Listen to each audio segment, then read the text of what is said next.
ಸ್ನೇಹಿತರೆ, welcome to study Mudra academy. ನಾನು Rakesh.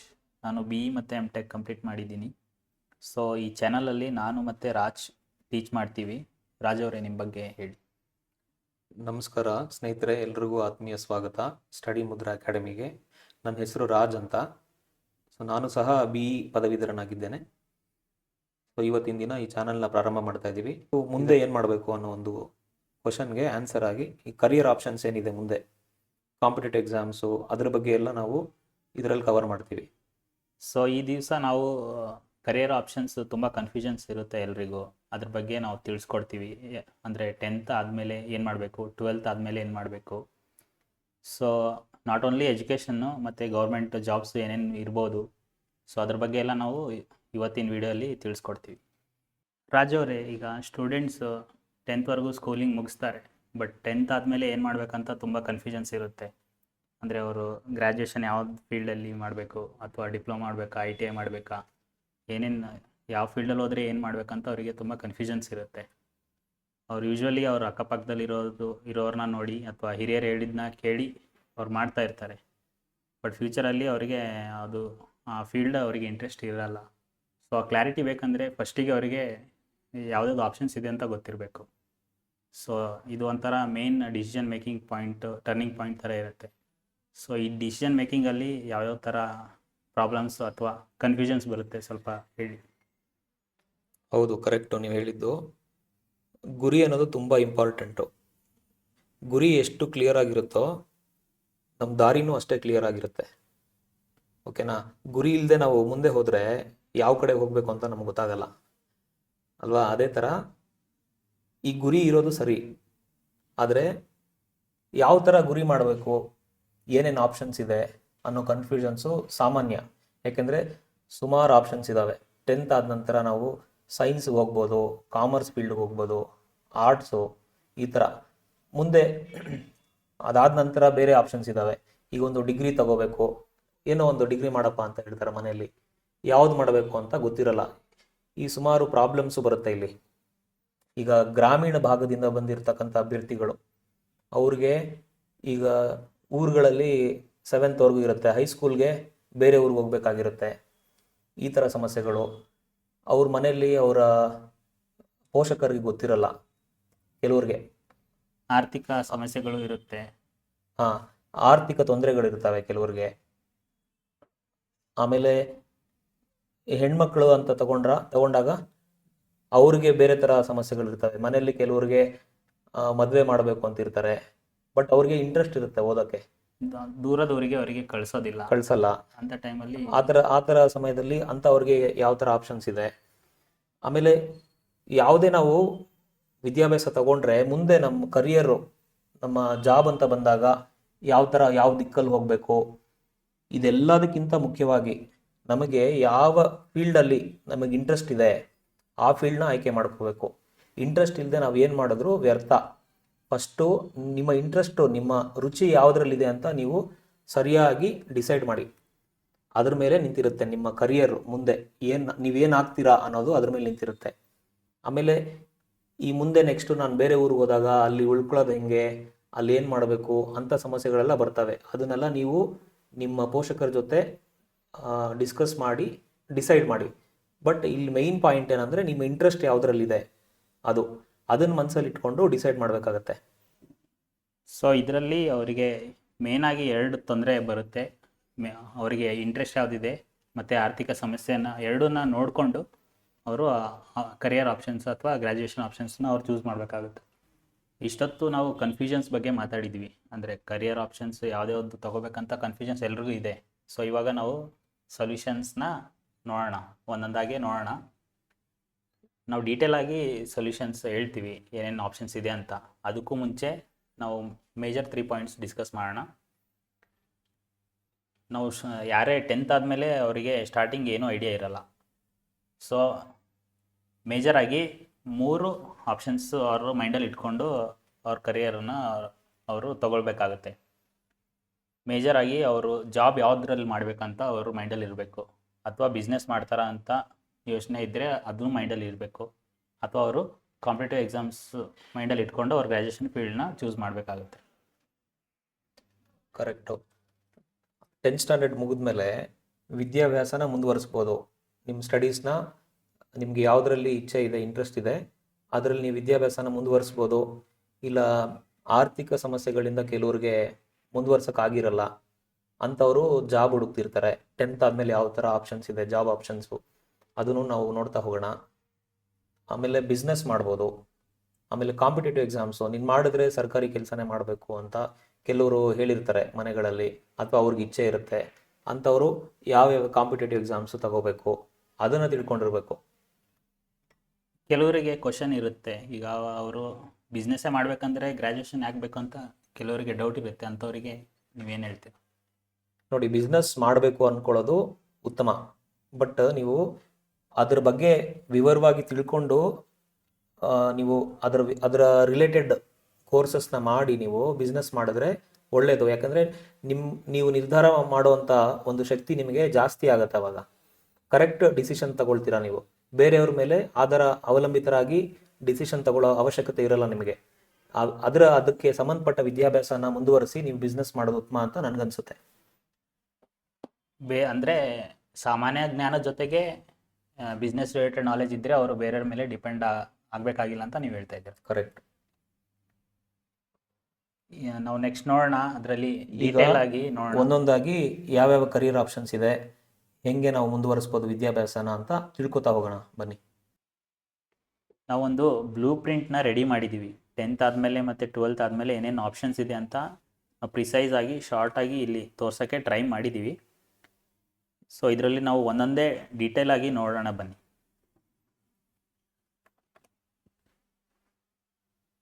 First Raj ಅವ್ರು ಎಕ್ಸ್ಪ್ಲೇನ್ ಮಾಡ್ತಾರೆ 10th ಆದಮೇಲೆ ಏನೇನು ಆಪ್ಷನ್ಸ್ ಇದೆ ಅಂತ. ಈಗ 10th ಸ್ಟ್ಯಾಂಡರ್ಡು ಮುಗಿಸ್ಕೊಂಡಿರ್ತೀರ. ನೆಕ್ಸ್ಟು ನಿಮಗೆ ಯಾವ ಥರ ಆಯ್ಕೆಗಳಿದೆ ಅಂದರೆ ITI ಮಾಡ್ಬೋದು, ಇಲ್ಲ ಡಿಪ್ಲೊಮಾ ಮಾಡ್ಬೋದು, ಇಲ್ಲಾಂದರೆ PUC ತಗೊಂಡು ನೀವು ಮುಂದೆ ಡಿಗ್ರಿ ಮಾಡ್ಕೋಬೋದು, ಇಲ್ಲ ಜಾಬ್ ಮಾಡ್ಬೋದು. ಅದೇ ಥರ ಹೋಟೆಲ್ ಮ್ಯಾನೇಜ್ಮೆಂಟ್ ಕೋರ್ಸಸ್ ಇದ್ದಾವೆ, ಇಲ್ಲಾಂದರೆ ಶಾರ್ಟ್ ಟರ್ಮ್ ಸರ್ಟಿಫಿಕೇಟ್ ಕೋರ್ಸಸ್ಸು ಇದ್ದಾವೆ, ಅದನ್ನು ಮಾಡ್ಬೋದು. ಆಮೇಲೆ ಪ್ಯಾರಾಮೆಡಿಕಲ್ ಕೋರ್ಸಸ್ ಇದ್ದಾವೆ. ಈಗ ಒಂದೊಂದಾಗಿ ನೋಡ್ತಾ ಹೋದರೆ ITI ಮಾಡೋದಾದರೆ ITI ಬಂದು 2 ವರ್ಷ ಇರುತ್ತೆ ಕೋರ್ಸು. ಆ 2 ವರ್ಷ ಕೋರ್ಸ್ ಮಾಡಿ ಆಮೇಲೆ ಅಪ್ರೆಂಟಿಸ್ ಇರುತ್ತೆ. ಅಪ್ರೆಂಟಿಸ್ ಮುಗಿಸ್ಕೊಂಡು ನೀವು ಪ್ರೈವೇಟ್ ಸೆಕ್ಟರು ಅಥವಾ ಗೌರ್ಮೆಂಟ್ ಸೆಕ್ಟರಲ್ಲಿ ಜಾಬ್ಸ್ ಮಾಡ್ಬೋದು. ಈಗ ITIಯಲ್ಲಿ 3 ಥರ ಆಯ್ಕೆಗಳು ಬರ್ತವೆ. ಈಗ ಹೊಸದಾಗೂ ಕೆಲವೊಂದು ಆಯ್ಕೆಗಳು ಬಂದಿದ್ದಾವೆ. ಬಟ್ ಬೇಸಿಕಲಿ ನಮಗೆ ಈ ಎಲೆಕ್ಟ್ರಿಷಿಯನ್ನು, ಫಿಟ್ಟರು, ವೆಲ್ಡರು ಈ ಥರ ಒಂದು ಬೇರೆ ಕೋರ್ಸಸ್ ಇದೆ. 3-4 ಕಂಪ್ಯೂಟರ್ ಸೈನ್ಸ್ ಕೋರ್ಸಸ್ಸು ಇದ್ದಾವೆ ITIದಲ್ಲಿ. ಅದನ್ನು ಮುಗಿಸ್ಕೊಂಡು ಜಾಬ್ಸ್ ಮಾಡ್ಬೋದು. ಈ ITI ಮುಗಿಸಿದವ್ರಿಗೆ ಸರ್ಕಾರಿ ಕೆಲಸ ಬೇಕು ಅಂತಂದರೆ BHEL, HAL, BEMEL, BMRCL ಈ ಥರ ಸುಮಾರು ಪಬ್ಲಿಕ್ ಸೆಕ್ಟರ್ ಕಂಪನೀಸಲ್ಲಿ ಕೆಲಸಗಳಿದ್ದಾವೆ. ಟೆಕ್ನಿಕಲ್ ವರ್ಕ್ಸ್ ಅಂತ ಒಂದು ಕೋರ್ಸಸ್ ಮುಗಿಸ್ಕೊಂಡು ನೀವು ಮಾಡ್ಬೋದು. ಅದೇ ಥರ ನೀವು ಡಿಪ್ಲೊಮಾ ಮಾಡ್ತೀವಿ ಅನ್ನೋದಾದರೆ ಆ ಡಿಪ್ಲೊಮಾದಲ್ಲೂ ಹಾಗೆ ಆ ಡಿಪ್ಲೊಮಾ ಕೋರ್ಸ್ ಬಂದು 3 ವರ್ಷ ಇರುತ್ತೆ. ಪಾಲಿಟೆಕ್ನಿಕ್ ಆಪ್ಷನ್ಸ್ ಇದು. ಈ ಡಿಪ್ಲೊಮಾದಲ್ಲಿ mechanical, civil, electrical, computer science, mechatronics, ಹಾಗೆ ಈಗ ಹೊಸದಾಗಿ ಆರ್ಟಿಫಿಷಿಯಲ್ ಇಂಟೆಲಿಜೆನ್ಸು, ಹಾಗೆ ಸುಮಾರು ಕೋರ್ಸಸ್ ಇದ್ದಾವೆ. ನಿಮಗೆ ಯಾವುದರಲ್ಲಿ ಇಂಟ್ರೆಸ್ಟ್ ಇದೆ ಆ ಕೋರ್ಸ್ನ ನೀವು ಮುಗಿಸ್ಕೊಂಡು ಅದಕ್ಕೆ ಸಂಬಂಧಪಟ್ಟ ಕೆಲಸಗಳು, ಜಾಬ್ಸು ಸಿಗ್ತವೆ ಡಿಪ್ಲೊಮಾ ಮುಗಿಸ್ಕೊಂಡ್ರೆ. ಹಂಗೆ ಹೋಗ್ಬೋದು ನೀವು. ಅದರಲ್ಲೂ ಸುಮಾರು ಗೌರ್ಮೆಂಟು, ಪ್ರೈವೇಟ್ 2 ಆಪ್ಷನ್ಸ್ ಇದ್ದಾವೆ ಜಾಬ್ ಆಪರ್ಚುನಿಟೀಸು. ಯಾರಿಗೆ ಆರ್ಥಿಕ ತೊಂದರೆ ಇದೆ ಅವರು ITI ಅಥವಾ ಡಿಪ್ಲೊಮಾನ ಸೆಲೆಕ್ಟ್ ಮಾಡಿ. ಯಾಕಂದರೆ ಅವರು ಬೇಗ ಜಾಬ್ಗೆ ಸೇರ್ಕೋಬೇಕು, ಮನೆಯನ್ನು ಸಪೋರ್ಟ್ ಮಾಡಬೇಕು. ಅಂಥವರು ಜಾಸ್ತಿ ಓದೋಕ್ಕಾಗಲ್ಲ, 4 ವರ್ಷ ಡಿಗ್ರಿ ಮಾಡೋಕ್ಕಾಗಲ್ಲ ಅಂದರೆ ಅವರು ITIಗೆ ಹೋಗ್ಬೋದು ಅಥವಾ ಡಿಪ್ಲೊಮಾಗೆ ಸೇರಿಕೊಂಡು ಜಾಬ್ ಜೊತೆಗೆ ಅವರು ಫ್ಯೂಚರಲ್ಲಿ ಮತ್ತೆ ಅವರು ಗ್ರ್ಯಾಜುಯೇಷನ್ನು ಕಂಪ್ಲೀಟ್ ಮಾಡ್ಬೋದು. ಎಕ್ಸಾಂಪಲ್ಲು, ನೀವು ಡಿಪ್ಲೊಮಾ ಮಾಡಿದರೆ ನೀವು ಲ್ಯಾಟ್ರಲ್ ಎಂಟ್ರಿ ತೊಗೊಂಡು ಇಂಜಿನಿಯರಿಂಗು ಮಾಡ್ಬೋದು. ಆಫ್ಟರ್ 3 ಇಯರ್ಸ್ ನೀವು ಮತ್ತೆ ಇಂಜಿನಿಯರಿಂಗ್ ಸೇರಿಕೊಂಡ್ರೆ ಮತ್ತೆ 3 ವರ್ಷದಲ್ಲಿ ನೀವು ಇಂಜಿನಿಯರಿಂಗ್ ಮುಗಿಸ್ಬೋದು. ಸುಮಾರು ಜನಕ್ಕೆ ಗೊತ್ತಿರಲ್ಲ. ಇಲ್ಲಿ ನೋಡಿ, ಈಗ ಪ್ಯಾರಾಮೆಡಿಕಲ್ ಕೋರ್ಸಸ್ ಅಂತ ಇದ್ದಾವೆ. ಈ ಪ್ಯಾರಾಮೆಡಿಕಲ್ ಕೋರ್ಸಸ್ಸು ಇದನ್ನು ಮುಗಿಸ್ಕೊಂಡು ನೀವು ಡಿಫೆನ್ಸ್ ಸೆಕ್ಟರಲ್ಲಿ ಕೆಲಸ ಮಾಡ್ಬೋದು. ಆರ್ಮಿ, ಏರ್ಫೋರ್ಸು, ನೇವಿ ಈ ಥರ ಬೇರೆ ಬೇರೆ ವಿಂಗ್ಸು ಅಲ್ಲಿ ನೀವು ಮೆಡಿಕಲ್ ಸಪೋರ್ಟ್ ಕೊಡೋವಂಥ ಕೆಲಸ ಇರುತ್ತೆ ಅದು. ಸೊ ಅದು ತುಂಬ ಒಳ್ಳೆ ಕೆಲಸ. ಸೊ ಅದನ್ನು ಮಾಡ್ಬೋದು ನೀವು, ಅದು ಇಂಟ್ರೆಸ್ಟ್ ಇದ್ದರೆ. ಅದಿಲ್ಲಪ್ಪ ನನಗೆ ಹೋಟೆಲ್ ಮ್ಯಾನೇಜ್ಮೆಂಟಲ್ಲಿ ಇಂಟ್ರೆಸ್ಟ್ ಇದೆ, ಹೋಟೆಲ್ ಮ್ಯಾನೇಜ್ಮೆಂಟ್ ಕೋರ್ಸಸ್ಸು ಇದ್ದಾವೆ, ಡಿಪ್ಲೊಮಾಸು ಇದ್ದಾವೆ ಹೋಟೆಲ್ ಮ್ಯಾನೇಜ್ಮೆಂಟಲ್ಲಿ. ಅದನ್ನು ಮುಗಿಸ್ಕೊಂಡು ನೀವು ಆ ಕೋರ್ಸ್ಗಳನ್ನ ಮುಗಿಸ್ಕೊಂಡು ಅದಕ್ಕೆ ಸಂಬಂಧಪಟ್ಟ ಕೆಲಸಗಳನ್ನು ಹುಡುಕೊಂಡು ಅದನ್ನು ಮುಂದುವರಿಸ್ಬೋದು ನೀವು. ಎಕ್ಸಾಂಪಲ್ ಹೇಳೋದಾದರೆ ಹೋಟೆಲ್ ಮ್ಯಾನೇಜ್ಮೆಂಟ್ ಮುಗಿಸ್ಕೊಂಡು IRCTC, ಈ ರೈಲ್ವೇಸಲ್ಲಿ IRCTC ಅಂತ ಒಂದು ಆರ್ಗನೈಸೇಷನ್ ಇದೆ, ಅಂಥ ದೊಡ್ಡ ದೊಡ್ಡ ಆರ್ಗನೈಸೇಷನ್ಸಲ್ಲೂ ಜಾಬ್ ಆಪರ್ಚುನಿಟೀಸ್ ಇದ್ದಾವೆ. ಆಮೇಲೆ ಇಲ್ಲ ನಾನು ಸೈನ್ಸು ಮಾಡ್ತೀನಿ, PUC ಮಾಡ್ತೀನಿ, PUC ಮಾಡಿ ಯಾವುದಾದ್ರು ಒಂದು ಡಿಗ್ರಿ ಮಾಡಿ ಇಂಜಿನಿಯರಿಂಗು ಅಥವಾ ಮೆಡಿಕಲ್ ಫೀಲ್ಡ್ಗೆ ಹೋಗ್ತೀನಿ ಅನ್ನೋದಾದರೆ PUC ಮಾಡಬೇಕಾಗತ್ತೆ. PUC 2 ವರ್ಷದ ಕೋರ್ಸ್ ಆಗಿರುತ್ತೆ. ಇಲ್ಲಿ ನಿಮಗೆ ಬೇಸಿಕಲಿ 3 ಸ್ಟ್ರೀಮ್ಸ್ ಇರುತ್ತೆ, ಸೈನ್ಸು, ಕಾಮರ್ಸು, ಆರ್ಟ್ಸ್ ಅಂತ 3 ಸ್ಟ್ರೀಮ್ಸು. ನಿಮಗೆ ಯಾವುದ್ರಲ್ಲಿ ಇಂಟ್ರೆಸ್ಟ್ ಇದೆ, ನಿಮ್ಮ ಜಾಬು ನಿಮಗೆ ಯಾವುದು ಮಾಡಬೇಕು ಅಂತ ನಿಮ್ಗೆ ಅನಿಸುತ್ತೆ, ಅದಕ್ಕೆ ತಕ್ಕಂಗೆ ಈ ಸ್ಟ್ರೀಮ್ನ ನೀವು ಆಯ್ಕೆ ಮಾಡ್ಕೊಳ್ಳೋದು ಉತ್ತಮ. ಆಯ್ಕೆ ಮಾಡಿಕೊಂಡು ನಿಮ್ಮ ವಿದ್ಯಾಭ್ಯಾಸನ ಮುಂದುವರಿಸ್ಕೊಂಡು ನಿಮಗೆ ಸರಿಯಾದ ಕೆಲಸ ಏನು ಬೇಕು ನೀವು ತಗೋಬೋದು. ಇವಾಗ ನಾವು PUC ನಂತರ ಮೇಜರ್ ಆಗಿ 3 ಸ್ಟ್ರೀಮ್ ಇದೆ, ಅದು ನೋಡೋಣ ಬನ್ನಿ, ಒಂದೊಂದಾಗಿ ಒಂದು ನೋಡೋಣ. ಮೇಜರ್ ಆಗಿ 3 ಸ್ಟ್ರೀಮು, ಅದರಲ್ಲಿ ಫಸ್ಟು ಸೈನ್ಸ್ ಸ್ಟ್ರೀಮ್ ಇದೆ, ಮತ್ತು ಕಾಮರ್ಸ್ ಇದೆ, ಆರ್ಟ್ಸ್ ಮತ್ತು ಹ್ಯುಮ್ಯಾನಿಟೀಸ್ ಸ್ಟ್ರೀಮ್ ಅಂತ ಇದೆ. ಸೈನ್ಸ್ ಸ್ಟ್ರೀಮು ಮೆಜಾರಿಟಿ ಜನರಿಗೆ ಗೊತ್ತೇ ಇರುತ್ತೆ, ಯಾಕಂದರೆ ಅವ್ರ ತಂದೆ ತಾಯಿಗಳು ಹೇಳ್ತಾನೆ ಇರ್ತಾರೆ ಇಂಜಿನಿಯರಿಂಗ್ ಮಾಡಿ ಇಲ್ಲ ಡಾಕ್ಟರ್ ಆಗಿ ಅಂತ. ಸೊ ಈ ಸ್ಟ್ರೀಮ್ ಎಲ್ರಿಗೂ ಗೊತ್ತಿರೋ ಅಂಥ ಸ್ಟ್ರೀಮೇ. ಸೈನ್ಸ್ ಸ್ಟ್ರೀಮ್ ತೊಗೊಂಡವರು ಡಾಕ್ಟರ್ ಆಗ್ತಾರೆ ಅಥವಾ ಇಂಜಿನಿಯರ್ ಆಗ್ತಾರೆ. ಅದು ಬಿಟ್ಟು BSc ಕೋರ್ಸಸ್ ಇದೆ, BSc ಕೋರ್ಸಸ್ ಇದೆ. ಸೊ ಯಾರಿಗೆ ರಿಸರ್ಚ್ ಫೀಲ್ಡಲ್ಲಿ ಇಂಟ್ರೆಸ್ಟ್ ಇದೆ ಅವರು BSc MSc ಮಾಡಿ ಅದರಲ್ಲೂ PhD ತೊಗೊಂಡು ಸೊ ಅವರು ಅದರಲ್ಲಿ ಮುಂದುವರಿಬೋದು. ಕಾಮರ್ಸ್ ಫೀಲ್ಡಲ್ಲಿ ತುಂಬ ಜನ ನೀವು CA ಅಂತ ಕೇಳಿರ್ತೀರ, ಚಾರ್ಟರ್ಡ್ ಅಕೌಂಟೆಂಟ್ ಅಂತ. ಸೊ ಅದು ಮೇಜರ್ ಜಾಬ್ ಅದರಲ್ಲಿ. ಅದು ಬಿಟ್ಟರೆ ನೀವು BCom, BBA, BBM ಈ ಥರ ಕೋರ್ಸಸ್ಸು ಮಾಡ್ಬೋದು. ಸೊ ಇದೆಲ್ಲ ಬಿಸ್ನೆಸ್ ರಿಲೇಟೆಡ್ ಕೋರ್ಸಸ್ ಆಗಿರುತ್ತೆ. ಅಥವಾ ನೀವು ಲಾನೂ ಮಾಡ್ಬೋದು, ಅಂದರೆ ನೀವು ಕಾರ್ಪೊರೇಟ್ ಸೆಕ್ಟರಲ್ಲಿ ಲಾಸ್ ಏನೇನಿದೆ ಅದ್ರ ರಿಲೇಟೆಡ್ ಕೋರ್ಸಸ್ಸು ಮಾಡ್ಬೋದು. ನೆಕ್ಸ್ಟ್ ಆರ್ಟ್ಸ್ ಮತ್ತು ಹ್ಯುಮ್ಯಾನಿಟೀಸ್ ಸ್ಟ್ರೀಮು. ತುಂಬ ಜನ BA ಅಂದರೆ ಕಡೆಗಣಿಸ್ತಾರೆ, ಬಟ್ UPSC ಪ್ರಿಪ್ರೇಷನ್ ಯಾರು ಮಾಡ್ತಿರ್ತಾರೆ ಅವರಿಗೆ ತುಂಬಾ ಉಪಯುಕ್ತವಾಗುತ್ತೆ. ಯಾಕಂದರೆ ಮೆಜಾರಿಟಿ ಆಫ್ ದ ಸಬ್ಜೆಕ್ಟ್ಸ್ ಅವರಿಗೆ ಇಲ್ಲೇ ಕವರ್ ಆಗಿಬಿಡುತ್ತೆ. Like history, geography, public administration ಈ ಥರ ಎಲ್ಲ ಅವರು ಯೂಸ್ ಆಗುತ್ತೆ. BA ಮಾಡಿ UPSC ಮಾಡೋರಿಗೆ ತುಂಬ ಯೂಸ್ ಆಗುತ್ತೆ. ಸೊ ನಿಮಗೆ ಕ್ಲಾರಿಟಿ ಇದೆ, ನೀವು UPSCನೇ ಮಾಡಬೇಕಂದ್ರೆ ನೀವು ಡೈರೆಕ್ಟಾಗಿ BAನೇ ಮಾಡ್ಬೋದು. ಕಾಮರ್ಸು ಅಥವಾ ಸೈನ್ಸ್ ಸ್ಟ್ರೀಮ್ ತೊಗೊಳ್ಳೋ ಬದಲು ಆರ್ಟ್ಸ್ ಸ್ಟ್ರೀಮ್ ತೊಗೊಂಡು ನಿಮಗೆ ನೀವು UPSC ಪ್ರಿಪ್ರೇಷನ್ ಮಾಡೋಕ್ಕೆ ತುಂಬ ಹೆಲ್ಪ್ ಆಗುತ್ತೆ. ಸೊ ನೆಕ್ಸ್ಟ್ ಆಯ್ಕೆಗಳಲ್ಲಿ ಮುಂದೆ ಈಗ ಬರೀ ನಾನು PUC ಕಾಮನ್ ಆಗಿ ಗೊತ್ತಿರುವಂಥದ್ದು ಇದು. ಈಗ ಅಡ್ವಾನ್ಸ್ಮೆಂಟು ತುಂಬ ಇದೆ, ಡಿಜಿಟಲೈಸೇಷನ್ ಆಗಿದೆ, ಎಲ್ಲರಿಗೂ ಗೊತ್ತಿರೋ ಹಾಗೆ ಕಂಪ್ಯೂಟರ್ಸು ಬಂದಿದ್ದಾವೆ, ಅದರಿಂದ ಕೆಲಸ ತಗೊಳ್ಳೋದು ಕಲ್ತಿದ್ದೀವಿ ನಾವು. ಹಾಗಾಗಿ ಡಿಜಿಟಲ್ ಮೀಡಿಯಾಸು, ಡಿಜಿಟಲ್ ಕೋರ್ಸಸ್ಸು, ಈ ಥರ ಸುಮಾರು ಕೋರ್ಸಸ್ಸು, ಹೊಸ ಕೋರ್ಸಸ್ಸು ಬಂದಿದ್ದಾವೆ. ಈ ಕಾಲೇಜ್ಗೆ ಹೋಗಿ ಮಾಡಬೇಕು, ಓದಬೇಕು ಅಂತ ಇಲ್ಲ, ಮನೆಯಲ್ಲೇ ಕೂತ್ಕೊಂಡು ನೀವು ಸುಮಾರು ಸರ್ಟಿಫಿಕೇಶನ್ ಕೋರ್ಸಸ್ ಮಾಡಿಕೊಂಡು ಜಾಬ್ ಮಾಡ್ಕೋಬೋದು. ಆ ಥರ ಒಂದು ಆಪರ್ಚುನಿಟೀಸು ಇದೆ. ಇವಾಗ ತುಂಬ ಜನ ಆನ್ಲೈನ್ ಕೋರ್ಸಸ್ ಮಾಡ್ತಾರೆ. ಎಕ್ಸಾಂಪಲ್ ಯುಡೆಮಿ, ಕೋರ್ಸೆರಾ ಅಂತ ಈ ಥರ ತುಂಬ ವೆಬ್ಸೈಟ್ಗಳಿದ್ದಾವೆ. ಅದರಲ್ಲಿ ನೀವು ಸ್ಕಿಲ್ನ ಲರ್ನ್ ಮಾಡಿ ನೀವು ಆನ್ಲೈನ್ ಜಾಬು ಮಾಡ್ಬೋದು. ಎಕ್ಸಾಂಪಲ್ ಅಪ್ವರ್ಕ್ ಅಂತ ಒಂದು ವೆಬ್ಸೈಟ್ ಇದೆ, ಅದರಲ್ಲಿ ನಿಮಗೆ ಪಾರ್ಟ್ ಟೈಮ್ ಜಾಬ್ಸು ಮಾಡ್ಬೋದು ಅಥವಾ ಒಂದೊಂದು ಪ್ರಾಜೆಕ್ಟ್ಸು ನೀವು ಕಂಪ್ಲೀಟ್ ಮಾಡಿ ನೀವು ಅರ್ನ್ ಮಾಡ್ಬೋದು.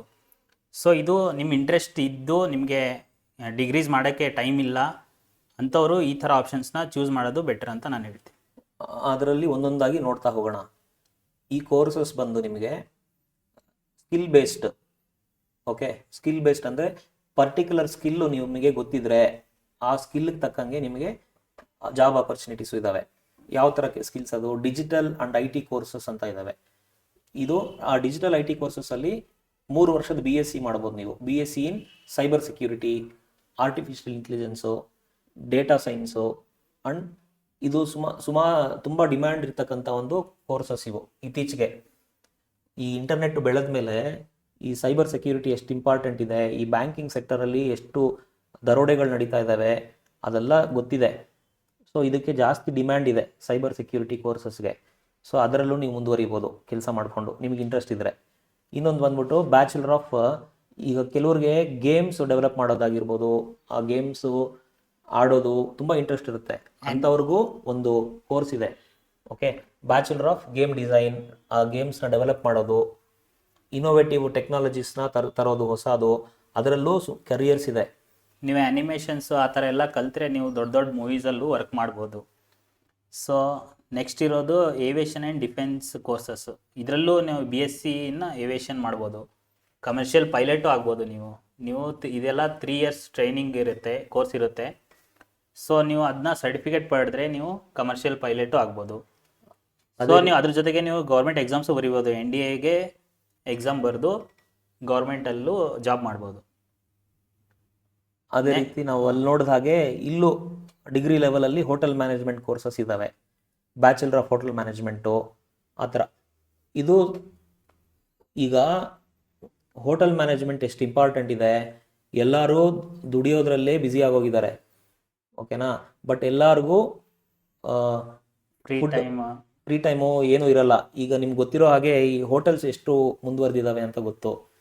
ಕೂತ್ ಕಡೆನೇ ಊಟ ತರಿಸ್ಕೊಂಡು ತಿನ್ನುವಂಥ ಒಂದು ಕಾಲ ಇದು. ಅಂಥದ್ರಲ್ಲಿ ಈ ಹೋಟೆಲ್ ಮ್ಯಾನೇಜ್ಮೆಂಟ್ಗೆ ಎಷ್ಟು ಡಿಮ್ಯಾಂಡ್ ಇದೆ ಅಂತ ನೀವು ತಿಳ್ಕೊಬೋದು. ಅದೇ ರೀತಿ ಈಗ ಹೋಟೆಲ್ ಮ್ಯಾನೇಜ್ಮೆಂಟ್ ಅಂದರೆ ಬರೀ ನಾವು ಮನೆ ಹತ್ರ ತರಿಸ್ಕೊಂಡು ತಿನ್ನೋವಂಥದ್ದು ಅಷ್ಟೇ ಅಲ್ಲ.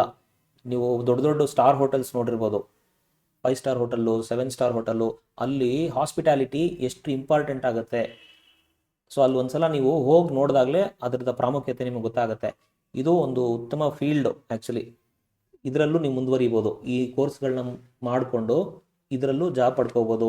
ಈಗ ಮರ್ಚೆಂಟ್ ನೇವಿ ಅಂತ ಇರುತ್ತೆ, ದೊಡ್ಡ ದೊಡ್ಡ ಹಡಗುಗಳಲ್ಲಿ ಹೋಟೆಲ್ ಮ್ಯಾನೇಜ್ಮೆಂಟು, ಹಾಸ್ಪಿಟಾಲಿಟಿ ವರ್ಕ್ಸು, ಅವೆಲ್ಲ ಒಂದು ದೊಡ್ಡ ದೊಡ್ಡ ಆಪ್ಷನ್ಸ್ ಇದ್ದಾವೆ. ಅದೇ ರೀತಿ ಮುಂದುವರಿತಾ event management and media. So ಈ ಸ್ಟ್ರೀಮಲ್ಲೂ ನಿಮಗೆ ಬ್ಯಾಚುಲರ್ ಡಿಗ್ರೀಸು ಇದ್ದಾವೆ, ಮಾಸ್ಟರ್ ಡಿಗ್ರೀಸು ಇದ್ದಾವೆ.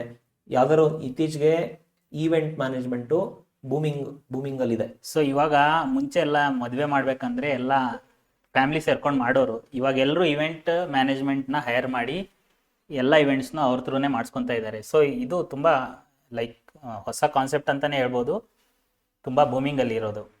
ಸೊ ಈವೆಂಟ್ ಮ್ಯಾನೇಜ್ಮೆಂಟ್ ಅದು ಬಿಟ್ಟರೆ ನಿಮಗೆ ಮೀಡಿಯಾದಲ್ಲಿ ವರ್ಕ್ ಮಾಡೋದು ಅಂದರೆ ನ್ಯೂಸ್ ಆ್ಯಂಕರ್ ಆಗಿ ಆ ಥರ ಇಷ್ಟ ಇದ್ದರೆ ನೀವು ಮಾಸ್ ಕಮ್ಯುನಿಕೇಷನಲ್ಲಿ ನೀವು ಕೋರ್ಸ್ ಮಾಡ್ಬೋದು. ಕೋರ್ಸ್ ಮಾಡಿ ನೀವು ನ್ಯೂಸ್ ಚಾನೆಲ್ಸಲ್ಲಿ ಅಥವಾ ದೊಡ್ಡ ದೊಡ್ಡ ಕಂಪ್ನೀಸಲ್ಲಿ ಮೀಡಿಯಾ ಪಾರ್ಟ್ನರ್ಸ್ ಆಗಿ ಹೈಯರ್ ಮಾಡ್ತಾರೆ, ಅದರಲ್ಲಿ ಮುಂದುವರಿಬೋದು ಜಾಬ್ಸಲ್ಲಿ. ಆಮೇಲೆ ಕೆಲವರಿಗೆ ಟೀಚಿಂಗ್ ಎಜುಕೇಷನಲ್ಲಿ ಇಂಟ್ರೆಸ್ಟ್ ಇರುತ್ತೆ. ದಯವಿಟ್ಟು ಇಲ್ಲಿ ಟೀಚಿಂಗು ಲಾಸ್ಟ್ ಆಪ್ಷನ್ ಆಗಿ ಮಾಡ್ಕೊಂಡಿದ್ದಾರೆ ನಮ್ಮ ದೇಶದಲ್ಲಿ. ಯಾವುದು ಕೆಲಸ ಸಿಕ್ಕಿಲ್ಲ ಅಂದರೆ ಟೀಚಿಂಗ್ ಹೋಗ್ತಾರೆ. ಅದು ದೊಡ್ಡ ತಪ್ಪು ಆ್ಯಕ್ಚುಲಿ. ಈ ಎಲ್ಲ ಕರಿಯರ್ಸ್ನ ಬಿಲ್ಡ್ ಮಾಡೋದೇ ಒಬ್ಬ ಟೀಚರು. ಅಂದರೆ ಈ ಬೇಸ್ ಮೇಲೆ ನಿಂತಿರುತ್ತೆ ನಿಮಗೆ. ಟೀಚಿಂಗು ತುಂಬ ಇಂಪಾರ್ಟೆಂಟು, ಓಕೆನಾ. ಈ ಟೀಚಿಂಗು ಫೀಲ್ಡ್ನ ನಿಜವಾಗ್ಲೂ ಯಾರಿಗೆ ಇಂಟ್ರೆಸ್ಟ್ ಇರುತ್ತೆ ಅಂಥವ್ರು ದಯವಿಟ್ಟು ಬನ್ನಿ, ಓಕೆನಾ. ಇಲ್ಲಿ ನಮ್ಮ ದೇಶದಲ್ಲಿ ಸ್ಯಾಲ್ರೀಸು ಕಡಿಮೆ ಇರ್ಬೋದು, ಬಟ್ ಇದು ಒಂದು ಒಳ್ಳೆ ಸ್ಯಾಟಿಸ್ಫ್ಯಾಕ್ಷನ್ ಕೊಡುವಂಥ ಕೆಲಸ ಇದು. ಸೊ ಅದರಲ್ಲಿ ನಿಮಗೆ ಇಂಟ್ರೆಸ್ಟ್ ಇದ್ದರೆ B.Ed ಈ ಥರ ಬೇರೆ ಬೇರೆ ಟೀಚಿಂಗ್ ಪ್ರೊಫೆಷನಲ್ ಕೋರ್ಸಸ್ ಇದ್ದಾವೆ. ಅದನ್ನು ಮಾಡಿಕೊಂಡು ಟೆಕ್ನಿಕಲ್ ಫೀಲ್ಡಲ್ಲೂ ಬರ್ಬೋದು, ಇಲ್ಲಿ ನಾನ್ ಟೆಕ್ನಿಕಲ್ ಟೀಚಿಂಗ್ ಫೀಲ್ಡಲ್ಲೂ ಹೋಗ್ಬೋದು. ಸೊ ಅದೊಂದು ಆಪ್ಷನ್ನು. ನೆಕ್ಸ್ಟ್ ಆಪ್ಷನ್ ಇರೋದು ಫ್ಯಾಷನ್ ಆ್ಯಂಡ್ ಇಂಟೀರಿಯರ್ ಡಿಸೈನ್. ಇದೆಲ್ಲ ನಿಮಗೆ FTTI ಅಂತ ದೊಡ್ಡ ದೊಡ್ಡ ಇನ್ಸ್ಟಿಟ್ಯೂಟ್ಸ್ ಇದ್ದಾವೆ. ಸೊ ಅದರಲ್ಲೂ ನೀವು ಸೇರ್ಕೋಬೋದು. ಇಂಟೀರಿಯರ್ ಡಿಸೈನ್ ಅಂದರೆ ನೀವು ಎಲ್ಲರೂ ಸಿವಿಲ್ ಇಂಜಿನಿಯರ್ ಆಗೋದಿಲ್ಲ. ಇಂಟೀರಿಯರ್ ಡಿಸೈನ್ ಅನ್ನೋದೇ ಒಂದು ದೊಡ್ಡ ಕಾನ್ಸೆಪ್ಟು. ಸೊ ಇದರಲ್ಲೂ ತುಂಬ ಫ್ಯೂಚರ್ ಇದೆ. ಅದು ಬಿಟ್ಟರೆ ಪ್ಯಾರಾಮೆಡಿಕಲ್ ಆ್ಯಂಡ್ ಹೆಲ್ತ್ ಕೇರ್, ಇದು ಆಲ್ರೆಡಿ ಡಿಸ್ಕಸ್ ಆಗಿದೆ ITI ಕೋರ್ಸ್, ಆ ಟೈಮಲ್ಲಿ ಹೇಳಿದ್ವಿ. ಸೊ ಈ ಸ್ಕಿಲ್ ಬೇಸ್ಡ್ ಕೋರ್ಸಸ್ಸಲ್ಲೂ ಪ್ಯಾರಾಮೆಡಿಕಲ್ ಕೋರ್ಸಸ್ಸು, ಸರ್ಟಿಫಿಕೇಷನ್ ಕೋರ್ಸಸ್ ಇದ್ದಾವೆ. ಅದನ್ನು ನೀವು ಮಾಡ್ಬೋದು. ಫರ್ದರ್ ಇನ್ಫಾರ್ಮೇಷನ್ ಬೇಕು ಅಂದರೆ ನೀವು ಗೂಗಲ್ ಮಾಡಿದ್ರೆ ಸುಮಾರು ಆಪ್ಷನ್ಸ್ ಸಿಗ್ತಾವೆ ನಿಮಗೆ. ಅದೇ ರೀತಿ ಈಗ ನೆಕ್ಸ್ಟು ಕಾಂಪಿಟೇಟಿವ್ ಎಕ್ಸಾಮ್ಸ್ಗೆ ಬರೋಣ. ತುಂಬ ಇಂಪಾರ್ಟೆಂಟು. ಇತ್ತೀಚೆಗೆ ಕಾಂಪಿಟೇಟಿವ್ ಎಕ್ಸಾಮ್ಸ್ ಇಲ್ಲದೇ ಯಾವ ಆಯ್ಕೆಗಳು ಮಾಡ್ತಾ ಇಲ್ಲ. ಪ್ರೈವೇಟ್ ಸೆಕ್ಟರ್ ಆಗಿರ್ಬೋದು, ಗೌರ್ಮೆಂಟ್ ಸೆಕ್ಟರ್ ಆಗಿರ್ಬೋದು, ಅದರಲ್ಲಿ ಕಾಂಪಿಟೇಟಿವ್ ಎಕ್ಸಾಮ್ಸ್ ಮೂಲಕನೇ ಈಗ ಸೆಲೆಕ್ಷನ್ಸ್ ಆಗ್ತಿರ್ತಕ್ಕಂಥದ್ದು ಎಲ್ಲರಿಗೂ ಗೊತ್ತಿದೆ. ಈಗ ಕಾಂಪಿಟೇಟಿವ್ ಎಕ್ಸಾಮ್ಸ್ ಅಂದರೆ ಅದಕ್ಕೆ ಒಂದು ಸಿಲೆಬಸ್ ಇರುತ್ತೆ. ಅದರಲ್ಲಿ ಗೌರ್ಮೆಂಟ್ ಜಾಬ್ಸು, ಪ್ರೈವೇಟ್ ಜಾಬ್ಸ್ ಎರಡಕ್ಕೂ ಪ್ರಾಮುಖ್ಯ ಆಗಿರುತ್ತೆ ಇದು ಕಾಂಪಿಟೇಟಿವ್ ಎಕ್ಸಾಮ್ಸು. ಸೊ ಈ ಎಕ್ಸಾಮ್ಸ್ನ ನೀವು ಕ್ಲಿಯರ್ ಮಾಡಿಕೊಂಡು ಗೌರ್ಮೆಂಟ್ ಜಾಬ್ಸು ಮಾಡ್ಬೋದು ನಿಮ್ಗೆ ಇಂಟ್ರೆಸ್ಟ್ ಇದ್ದರೆ. UPSC ಅದು ಒಂದು ದೊಡ್ಡ ಕಾಂಪಿಟೇಟಿವ್ ಎಕ್ಸಾಮು, ಟಫೆಸ್ಟ್ ಎಕ್ಸಾಮ್ ಅಂತ ಕರೀತಾರೆ ಅದನ್ನು. ಯಾಕೆಂದರೆ ಅದು ಸಿಲೆಬಸ್ ಜಾಸ್ತಿ ಇರುತ್ತೆ, ಅದಕ್ಕೆ ಸರಿಯಾದ ಒಂದು ಅಚ್ಚುಕಟ್ಟಾದ ಪ್ರಿಪರೇಷನ್ ಬೇಕಾಗುತ್ತೆ ನಿಮಗೆ. ಸೊ ರೈಲ್ವೆ ನಾವು ಕೆಲಸಗಳಿದಾವೆ. ಇಷ್ಟೊತ್ತು ಮಾತಾಡಿದ್ದು ಎಲ್ಲ ಸಬ್ಜೆಕ್ಟ್ ಬಗ್ಗೆ ಮಾತಾಡಿದ್ವಿ. ಇದು ಕಾಂಪಿಟೇಟಿವ್ ಎಕ್ಸಾಮ್ಸ್ ಅಂದರೆ ಲೈಕ್ ಜನರಲ್ ಸಬ್ಜೆಕ್ಟ್ ಅಂತಾನೆ ಅನ್ಕೊಳ್ಳಿ. ಅಂದರೆ ನೀವು ಯಾವುದೇ ಡಿಗ್ರಿ ಆದರೂ ಈ ಎಕ್ಸಾಮ್ಸ್ನ ನೀವು ಬರಿಬೋದು. ಹಾಗಂತ ಎಲ್ಲ ಎಕ್ಸಾಮ್ಸು ಆ ಥರ ಇರಲ್ಲ. ಫಾರ್ ಎಕ್ಸಾಂಪಲ್ IES ಅಂತ ಇರುತ್ತೆ.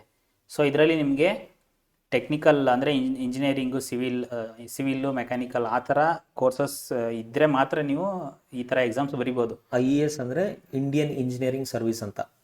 ಸೊ ನೀವು ಯಾವ ಎಕ್ಸಾಮ್ ಬರಿಬೇಕು ಅಂತ ನಿಮಗೆ ಮುಂಚೆನೇ ಗೊತ್ತಿದ್ದರೆ ಆ ಫೀಲ್ಡ್ನೇ ನೀವು ಚೂಸ್ ಮಾಡ್ಕೋಬೇಕು. ಅದೇ ರೀತಿ ನೀವು ಕಾಂಪಿಟೇಟಿವ್ ಎಕ್ಸಾಮ್ಸಲ್ಲಿ ಫ್ರೀಲ್ಯಾನ್ಸಿಂಗು, ಆನ್ಲೈನ್ ಕರಿಯರ್ ಕೋರ್ಸಸ್ಸು ಕೊಟ್ಕೊಂಡು, ಡಿಜಿಟಲ್ ಮಾರ್ಕೆಟಿಂಗು ಆ ಥರ ಕೋರ್ಸಸ್ಸು ತಗೊಂಡು, ಗ್ರಾಫಿಕ್ ಡಿಸೈನ್ಸು ಈ ಥರ ಸುಮಾರು ಆಪ್ಷನ್ಸ್ ಇದ್ದಾವೆ. ಅದನ್ನು ನೀವು ಮುಗಿಸ್ಕೊಂಡು ಅದರಲ್ಲಿ ಜಾಬ್ ಆಪರ್ಚುನಿಟೀಸ್ನ ತಗೋಬೋದು. ಸೊ ಇದು ಎಲ್ಲ ಅಲ್ಟರ್ನೇಟಿವ್ ಕರಿಯರ್ ಪಾತ್ಸು. ನಿಮಗೆ ಎಕ್ಸಾಮ್ ಬರೆಯೋಕ್ಕಾಗಿಲ್ಲ ಅಂದರೆ ನೀವು ಫ್ರೀಲ್ಯಾನ್ಸಿಂಗ್ ಮಾಡಿಕೊಂಡು ನಿಮ್ಮ ಕರಿಯರ್ನ ನೀವು ಗ್ರೋ ಮಾಡ್ಬೋದು. ಸೊ ನೀವು ಎಂಟರ್ಪ್ರಿನರ್ಶಿಪ್ ಇದು ಎಲ್ರಿಗೂ ಗೊತ್ತಿರೋವಂಥದ್ದು. ಬಿಸ್ನೆಸ್ಸು ಸ್ಟಾರ್ಟ್ ಮಾಡಬೇಕು ಅಂತ ಅಂದ್ಕೊಂಡಿರ್ತೀರಾ, ಆಂಟರ್ಪ್ರಿನಿಯರ್ಶಿಪ್ ಮಾಡಬೇಕು. ಓಕೆ, ಇದರಲ್ಲಿ ಅದಕ್ಕೆ ಬೇಕಾಗಿರ್ತಕ್ಕಂಥ ಸ್ಕಿಲ್ಸು, ಅದಕ್ಕೆ ನಿಮಗೇನು ಯಾವ ಬಿಸ್ನೆಸ್ಸಲ್ಲಿ ನಿಮ್ಗೆ ಇಂಟ್ರೆಸ್ಟ್ ಇದೆ ಅದನ್ನು ಡಿಸೈಡ್ ಮಾಡಿ, ಅದಕ್ಕೆ ಯಾವ ಥರ ಸ್ಕಿಲ್ ಬೇಸ್ ಬೇಕು, ಸ್ಕಿಲ್ ಸೆಟ್ ಬೇಕು, ಅದರ ರಿಲೇಟೆಡ್ ಕೋರ್ಸಸ್ನ ನೀವು ಮಾಡಿಕೊಂಡು ಅದರಲ್ಲಿ ನೀವು ಉತ್ತಮವಾಗಿ ನಿಮ್ಮ ಬಿಸ್ನೆಸ್ನ ಮಾಡ್ಕೋಬೋದು. ಫೈನಲ್ ಅಡ್ವೈಸ್ ಅಂತ ಹೇಳೋದಾದರೆ, ನಿಮ್ಮ ಪದೇ ಇದನ್ನೇ ಹೇಳಬೇಕಾಗತ್ತೆ, ನಿಮಗೆ ಯಾವ ಫೀಲ್ಡಲ್ಲಿ ಇಂಟ್ರೆಸ್ಟ್ ಇದೆ ದಯವಿಟ್ಟು ಅದನ್ನು ನೀವು ಸರಿಯಾಗಿ ತಿಳ್ಕೊಂಡು, ನಿಮಗೆ ಯಾವ ಥರ ಕೆಲಸ ಮಾಡಬೇಕಾಗತ್ತೆ ಫ್ಯೂಚರಲ್ಲಿ, ನಿಮಗೆ ಯಾವ ಥರ ಕೆಲಸ ಮಾಡೋ ಇಂಟ್ರೆಸ್ಟ್ ಇದೆ ಅದ್ರ ಮೇಲೆ ನೀವು ನಿಮ್ಮ ಆಯ್ಕೆಗಳನ್ನ ಸೆಲೆಕ್ಟ್ ಮಾಡಿಕೊಂಡು ಮುಂದುವರಿಬೇಕು ಅಂತ ನಾವು ಹೇಳೋದೇನೆಂದರೆ, ನೀವು ಇಷ್ಟಪಟ್ಟು ಮಾಡಿ, ಕಷ್ಟಪಟ್ಟು ಮಾಡೋಕ್ಕೆ ಹೋಗಬೇಡಿ. ನೀವು ಇಷ್ಟಪಟ್ಟ ಮೇಲೆ ಯಾವುದೇ ದೊಡ್ಡ ಕಷ್ಟ ಆದರೂ ನೀವು ಅದು ಸರಳವಾಗಿ ನೀವು ಅದನ್ನ ಕ್ಲಿಯರ್ ಮಾಡ್ಬೋದು. ನಿಮ್ಗೆ ಇಷ್ಟನೇ ಇಲ್ಲ ಅಂದರೆ ಅದು ನಿಮಗೆ ದೊಡ್ಡ ಕಷ್ಟವಾಗೇ ಕಾಣುತ್ತೆ. ಸಂಪೂರ್ಣವಾಗಿ ತಿಳ್ಕೊಂಡು ರಿಸರ್ಚ್ ಮಾಡಿ, ನಿಮಗೆ ಯಾವುದ್ರಲ್ಲಿ ಇಂಟ್ರೆಸ್ಟ್ ಇದೆ, ಅದರಲ್ಲಿ ಏನೇನು ಆಯ್ಕೆಗಳಿದೆ. ಇದು ಪಕ್ಷಿ ನೋಟ ಅಷ್ಟೇ, ಇದರಲ್ಲಿ ಇನ್ನೂ ಸುಮಾರು ಕರಿಯರ್ ಆಪ್ಷನ್ಸ್ ಇದೆ. ಅದನ್ನು ನೀವು ಗೂಗಲ್ ಮಾಡಿ ತಿಳ್ಕೊಬೋದು. ಅದನ್ನು ತಿಳ್ಕೊಂಡು ಸರಿಯಾದ ದಾರಿಯಲ್ಲಿ ಹೋಗಿ ಅಂತ ನಾವು ಹೇಳಕ್ಕೆ ಇಷ್ಟಪಡ್ತಾ ಇದ್ದೀವಿ. ಅದೇ ಥರ ನೀವು ಸ್ಕಿಲ್ಸ್ ತುಂಬ ಇಂಪಾರ್ಟೆಂಟ್ ಆಗ್ತಿದೆ ಇತ್ತೀಚೆಗೆ.